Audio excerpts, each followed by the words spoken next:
प्रधानमंत्री नरेंद्र मोदी आज से 2 दिन के सऊदी अरब दौरे पर हैं। इस यात्रा की शुरुआत 23 अप्रैल से होगी और ये दौरा कई मायनों में खास है। सबसे पहले तो ये जान लीजिए कि जेद्दा में किसी भारतीय प्रधानमंत्री की यह 40 साल बाद पहली यात्रा है। जेद्दा सऊदी अरब का एक बेहद अहम शहर है, न सिर्फ इसलिए कि ये मक्का का प्रवेश द्वार है, बल्कि इसलिए भी क्योंकि ये भारत और सऊदी अरब के बीच सदियों पुराने व्यापारिक रिश्तों का गवाह रहा है। पीएम मोदी को इस यात्रा का न्योता खुद सऊदी अरब के क्राउन प्रिंस और प्रधानमंत्री मोहम्मद बिन सलमान ने दिया है। 2016 और 2019 के बाद ये प्रधानमंत्री मोदी की सऊदी अरब की तीसरी यात्रा है। इस यात्रा के दौरान भारत और सऊदी अरब के बीच कम से कम 6 बड़े समझौते यानी MOUs पर हस्ताक्षर होने हैं। ये समझौते अंतरिक्ष, ऊर्जा, स्वास्थ्य, विज्ञान, संस्कृति और उन्नत टेक्नोलॉजी जैसे क्षेत्रों में होंगे। पीएम मोदी बुधवार को एक फैक्ट्री का दौरा भी करेंगे, जहां भारतीय कामगार काम करते हैं। इससे दोनों देशों के बीच मजदूरों के हितों को लेकर संवाद और मजबूत होगा। अब बात करते हैं हज कोटे की, जो इस यात्रा का एक अहम हिस्सा है।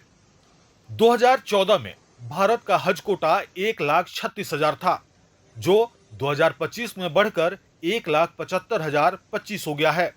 हालांकि इस बार करीब 42,000 भारतीय तीर्थयात्रियों को कंबाइंड हज ग्रुप ऑपरेटर्स की देरी के कारण हज का मौका नहीं मिल सका। पीएम मोदी और क्राउन प्रिंस 2019 में बनी रणनीतिक साझेदारी की दूसरी बैठक की संयुक्त अध्यक्षता करेंगे। इसका मकसद है द्विपक्षीय रिश्तों को और मजबूत बनाना।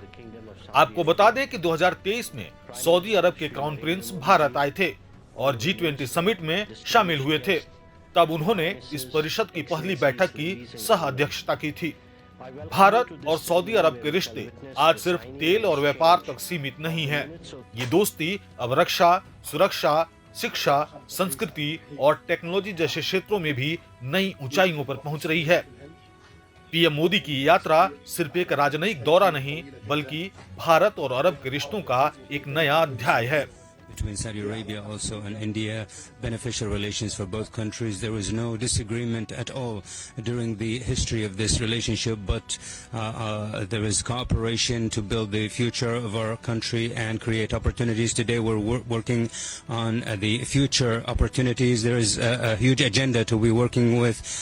We are working through this council to achieve these accomplishments, and these are promising. प्रभातखबर.com, विश्वास वही, रफ्तार नहीं।